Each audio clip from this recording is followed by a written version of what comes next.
My biggest wedding day fear is my wedding dress not fitting. All right, y'all better be ready.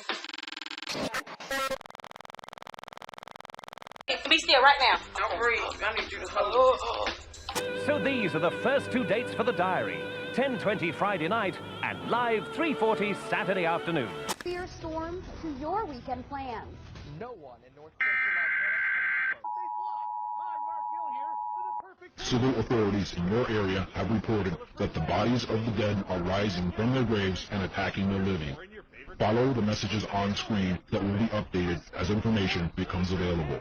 Do not attempt to approach or apprehend these bodies as they are considered extremely dangerous. I repeat, civil authorities in your area have reported... Showing you this in the year 2025, you immediately just think of ARGs and analog horror projects like Local 58 or the likes of Arcadia. There's even an entire genre known as EAS scenarios, emergency alert systems for fictional situations, meant to mimic the real way emergencies are broadcasted on air. This TV broadcast talking about zombies, though, is not one of those cases.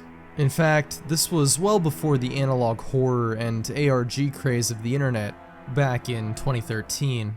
Over the course of that year, 5 different TV stations across America, in Montana, Wisconsin, New Mexico, and Michigan, were hijacked, each with a similar message about the dead rising and attacking the living, all taking place on the same day, February 11th, 2013. The first of these took place on a local CBS-affiliated station, KRTV, located in Great Falls, Montana. It was broadcasting an episode of The Steve Wilkos Show, at the time about 2:30 p.m. MST, when it was abruptly interrupted by the unmistakable and ear-piercing noise of an emergency alert alarm, followed by the message, "Civil authorities in your area have reported that the bodies of the dead are rising from their graves and attacking the living." This was just the first of many, however. At around 3:55 p.m., 3 other stations were hijacked: WKT-BTDT in La Crosse, Wisconsin, and WBUP and WNMU in Marquette, Michigan, playing the same zombie message. The final incident would occur on station KENW, located in Portales, New Mexico, at 5:35 p.m. MST, with, you guessed it, the same false emergency alarm and message about zombies. Swiftly, law enforcement and the stations themselves made it clear the messages were in fact hijackings and hoaxes, and immediately began an investigation into the incidents. It was quickly discovered that the audio used in the messages came from a YouTube video from 2008 titled Zombie Emergency Alert System Warning, EAS. This warning applies to all areas receiving this broadcast. Tune in to 9:20 a.m. to get updated information in the event that you are separated from your television or if electrical service is interrupted. Civil authorities in your area have reported that the bodies of the dead are rising from their graves and attacking the living. Follow the messages on screen that will be updated as information becomes available. This station will now cease transmission, so please use your battery-powered radio. Tune in to 9:20 a.m. for further information. That still didn't explain who had done this or why. Going into the comments, we can see they claim to have made this video as a joke for Halloween and were in no way responsible for the actual hijackings. And they also point out, interestingly enough, that the band Anthrax sampled the audio for their track, Fight 'Em Till You Can't. In terms of how it was suspected the perpetrators were actually able to hijack multiple stations on the same day around the same time was actually not that complicated and didn't require the individuals to be hackers or experienced in television networks or broadcasting at all, as their theory was that they simply tried as many stations as they could using the default passwords found in manuals for emergency alert equipment. It was as simple as that.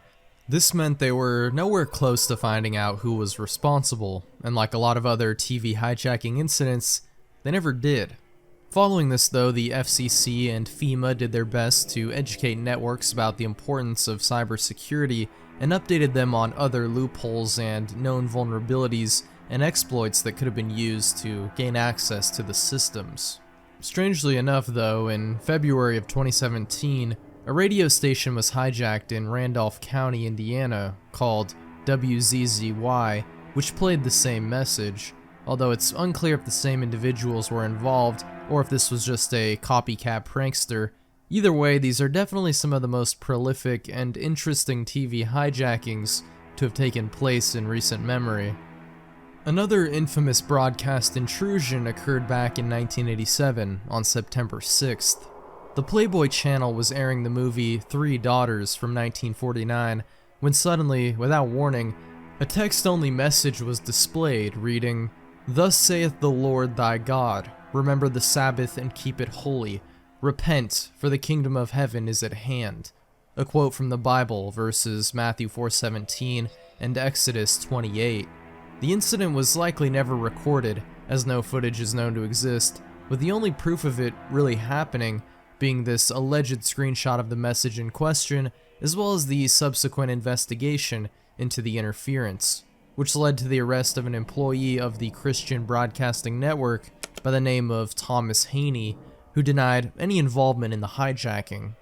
Investigators were somehow able to piece together what kind of transmitter was used in the hijacking, which led them to the same one found with the Christian Broadcasting Network, headquartered in Virginia Beach, Virginia.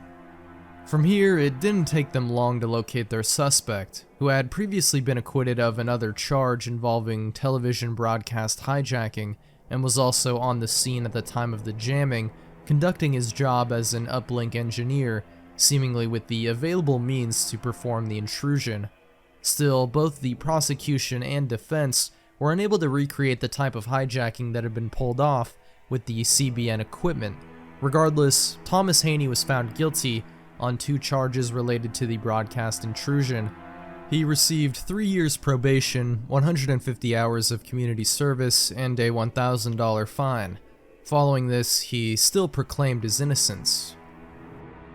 The year prior to this would be one of the most important TV hijacking events in American history, as it would become one of the most well-known and likely inspired those who came after, including not only the Playboy religious message, but also the infamous Max Headroom incident, both of which would occur only a year after the Captain Midnight broadcast intrusion.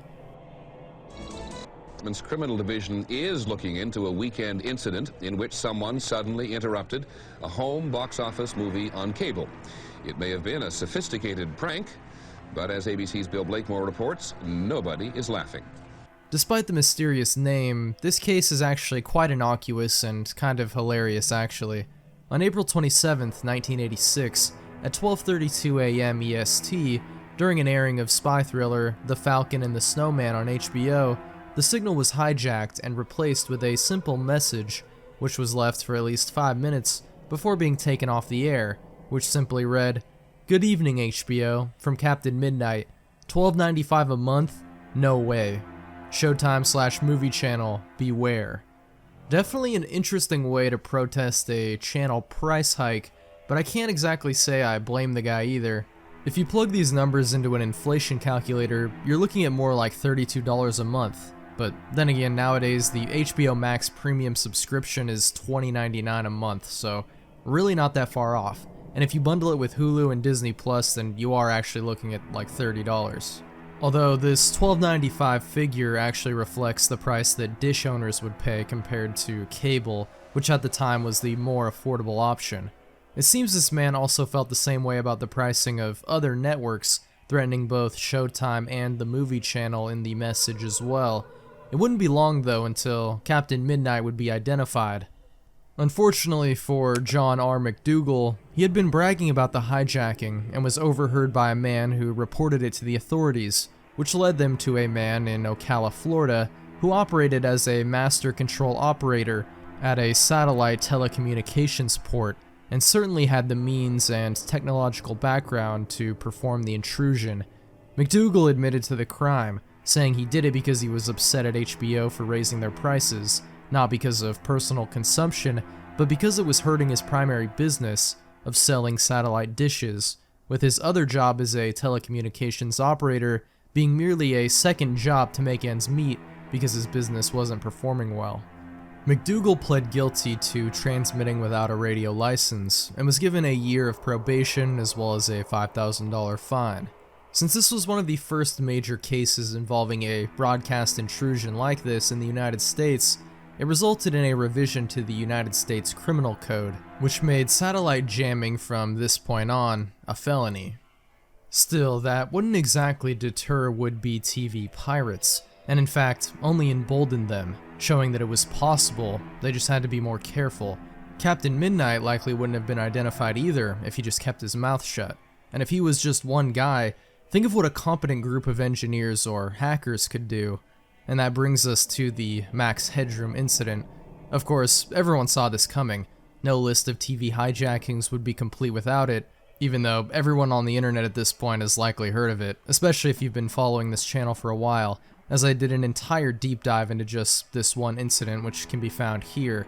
I won't go too depth into this one, as many people have already heard it, obviously, and it's kind of been done to death at this point. But for those unaware, 2 incidents took place on the night of November 22nd, 1987, on 2 different Chicago TV stations, WGN-TV and WTTW. The first of which took place at about 9 p.m., when a newscast covering sports was interrupted by the unidentified man in the Max Headroom mask, which was only displayed for less than 30 seconds, before cutting back to a confused newscaster.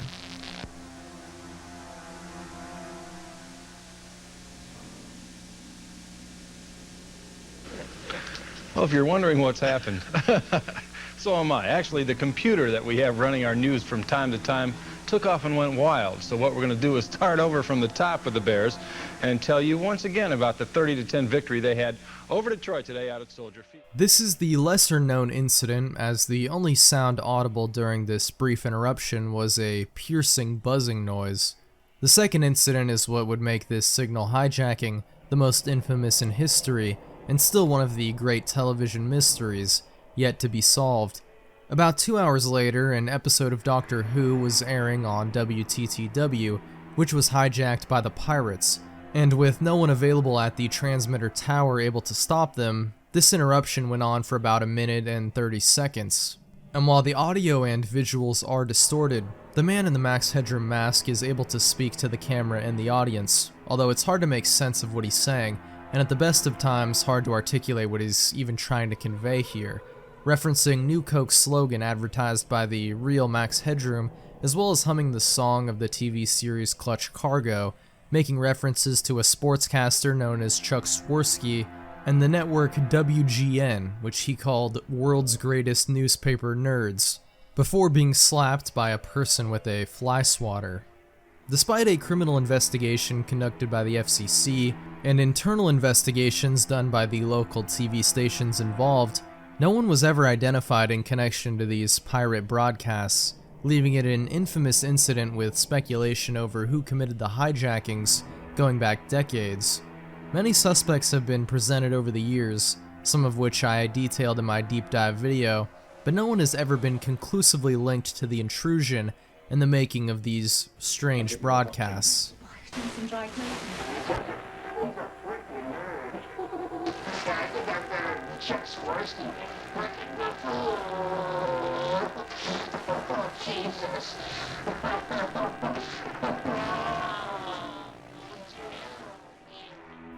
Another more recent event is the 2007 Playhouse Disney incident. In the Middletown area of New Jersey, on May 2nd, 2007, Comcast was broadcasting an episode of Handy Manny, a popular children's series about a handyman who fixes things around town with the help of his talking tools. Most notably, the show was made for very young audiences, being made primarily for preschoolers, and thus was being shown on the Disney Playhouse programming block, aimed at an audience demographic of 2 to 7 years of age, before being renamed Disney Junior in 2011. This context makes it all the more strange and unsettling when you learn that during one of their broadcasts of Handy Manny on this specific date, at approximately 9:30 a.m., the signal was hijacked and replaced with corn. You know what I'm talking about. This had been seen by at least a few children that morning before being taken down, as evidenced by one father who gave an interview on the broadcast and found his young son exposed to the material. Comcast began an immediate investigation into what caused the intrusion and were able to piece together that it took place at one of their local facilities, and did not say that it was a typical broadcast hijacking, but rather claimed it was signal bleed from adult content from another Comcast network, and claimed responsibility for the accident. But was it really all an accident, or was someone behind the incident that was never caught? It's hard to say for certain, but with what happened on Disney Junior only a few years later, you may be led to believe that the culprit is still out there. Because on the newly branded Disney Junior block, on September 7, 2012, the 2002 animated Disney classic Lilo and Stitch was airing before the signal was hijacked, and in its place was another corn film shown on the network for 6 minutes. While the Handy Manny incident is lost media, this one actually has one clip which exists online, although it seems this incident is less known and even more mysterious. The video was recorded by a mother who witnessed her children viewing this adult content on Disney Junior. She said of the incident, quote, "It's a woman on top of a man, full penetration. This is not something that's on HBO. This is like pay-per-view.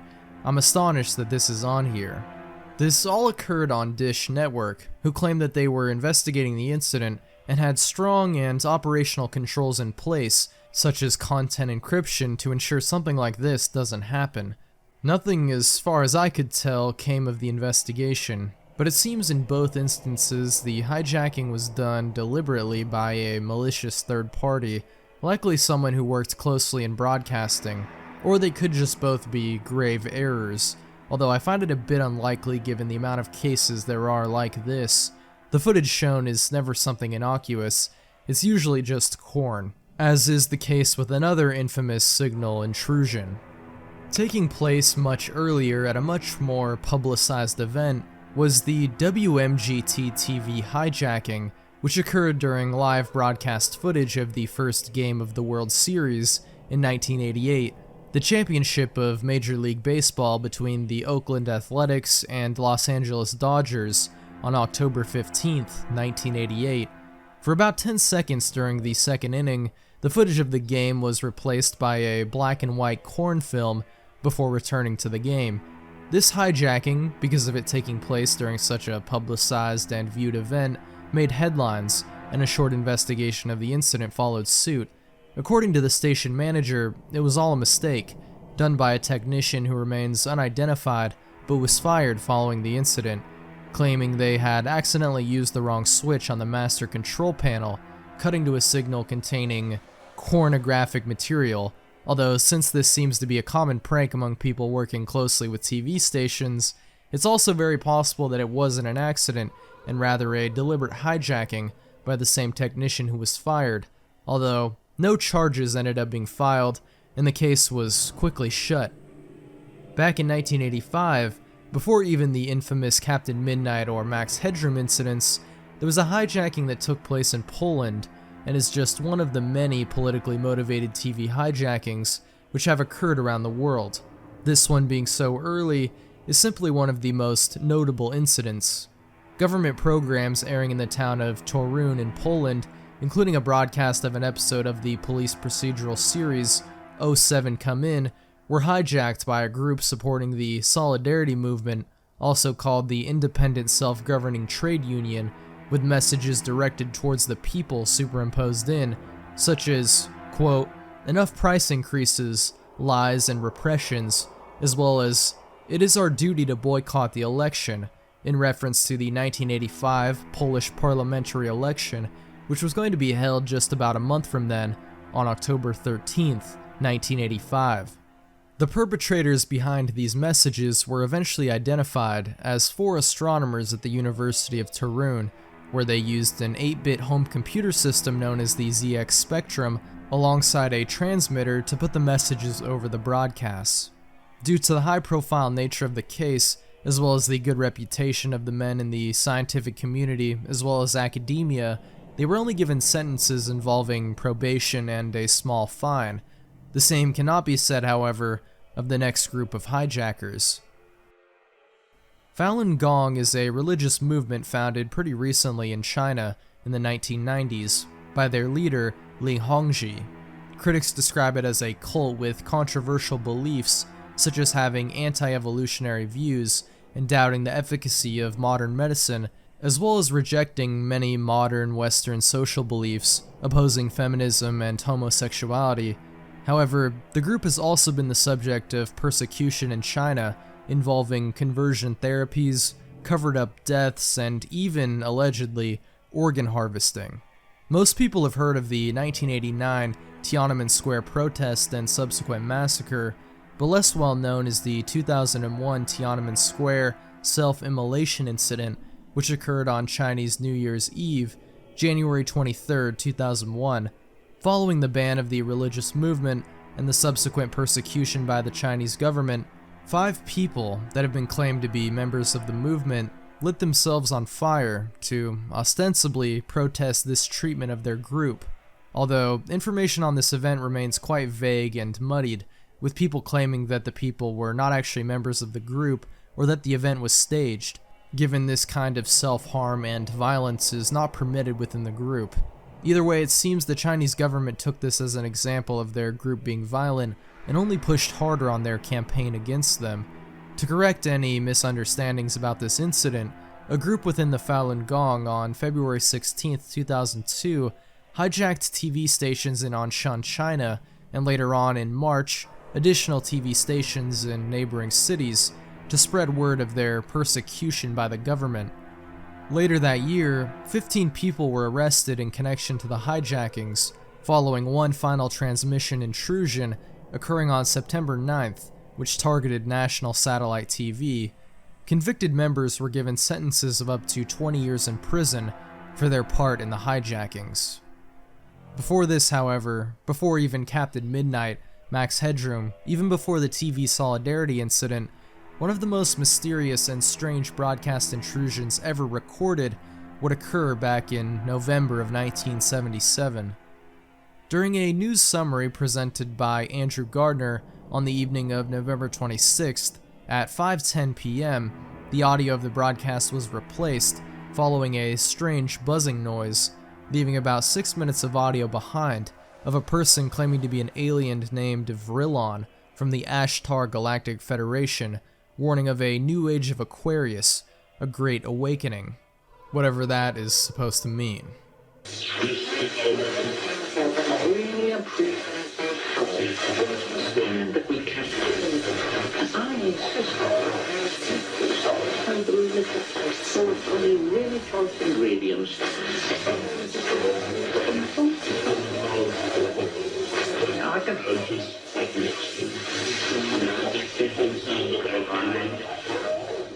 The broadcast was obviously denounced as a hoax, with Southern Television immediately looking into who committed the intrusion and by what means.